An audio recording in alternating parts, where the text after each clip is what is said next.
Advance होती हुई technology के साथ फ्रॉड करने के तरीके भी काफ़ी एडवांस हो चुके हैं। कभी किसी अनजान नंबर से एक फ़ोन कॉल आता है और पूरा का पूरा अकाउंट खाली हो जाता है। सैकड़ों किलोमीटर दूर बैठा कोई इंसान आपके सालों की मेहनत की कमाई चंद सेकंड्स में चुरा ले जाता है।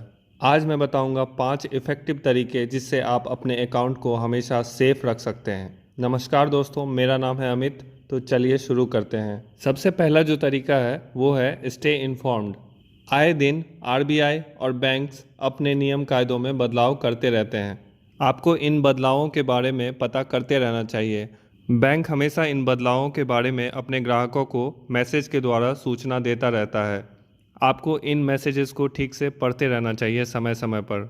इससे ये होगा कि जब भी कोई आपको कॉल करेगा और आपसे कहेगा कि आपके बैंक में ये बदलाव आने वाला है और आपसे कुछ भी डेटा लेने की कोशिश करेगा, तो आपको पहले से पता होगा कि ऐसा कुछ नहीं होने जा रहा है। इसके बावजूद भी अगर आपके पास कोई फ़ोन करता है और आपसे कहता है कि आपके बैंक में ये बदलाव आने वाला है और इसके लिए मुझे आपके कुछ डिटेल्स चाहिए, तो आपको ध्यान में रखना है कि बैंक ऐसे कॉल्स कभी नहीं करता।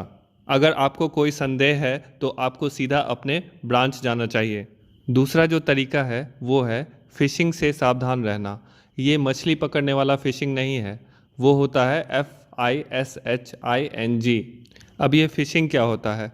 फ़िशिंग एक तरह का छलावा है जो आपके सामने बनाया जाता है ताकि आप उसको असली समझकर अपने सारे डिटेल्स शेयर कर दें। अब ये काम कैसे करता है?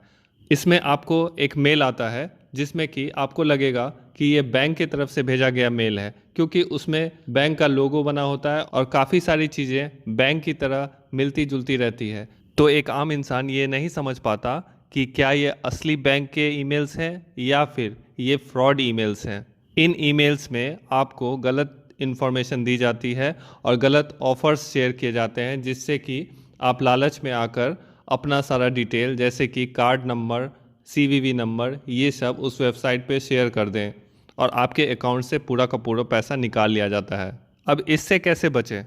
इससे बचने का एक ही तरीका है कि आप जिस सिस्टम पे, चाहे वो मोबाइल हो या कंप्यूटर हो, उस पे अगर अपने बैंक के इंटरनेट बैंकिंग या बैंक का कार्ड इस्तेमाल कर रहे हैं, तो आपको ये सुनिश्चित कर लेना चाहिए कि उस सिस्टम में एंटीवायरस है या नहीं, वो किसी साइबर कैफ़े का कंप्यूटर सिस्टम तो नहीं है।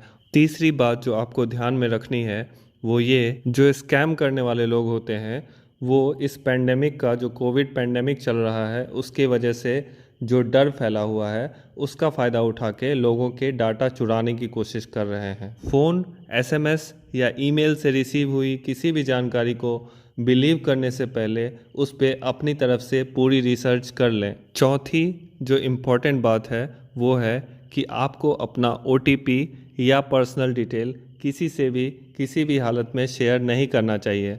डिटेल्स जैसे कि डेबिट कार्ड या क्रेडिट कार्ड के numbers, pin, expiry date, CVV number, bank account detail, OTP इत्यादि।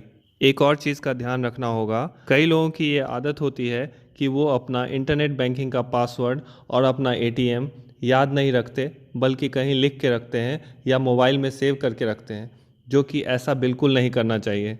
ऐसा करने से आपके डिटेल्स किसी के भी हाथ लग सकते हैं। पांचवी जो एक इम्पॉर्टेंट चीज़ है वो है कि आपका जो पासवर्ड है, चाहे वो इंटरनेट बैंकिंग का पासवर्ड हो या फिर आपके किसी अन्य अकाउंट का पासवर्ड हो, वो एक स्ट्रॉन्ग पासवर्ड होना चाहिए ताकि कोई भी इसका अंदाज़ा ना लगा सके। एक रीसेंट रिपोर्ट के मुताबिक दुनिया भर में करीब 2.5 करोड़ लोगों के अकाउंट सिर्फ इसलिए हैक हो गए क्योंकि उनके पासवर्ड थे 1 2 3 4 5 6, जो कि एक आसानी से गेस किया जाने वाला पासवर्ड है। तो आपका जो पासवर्ड होना चाहिए वो काफ़ी स्ट्रांग होना चाहिए, जिसमें इस तरह के सीरियली नंबर ना लिखे हों और स्पेशल कैरेक्टर्स, नंबर्स और अल्फ़ाबेट का कॉम्बिनेशन हो। अगर आप इन 5 बातों का ध्यान रखते हैं तो आपके साथ ऑनलाइन फ्रॉड कभी नहीं हो सकता।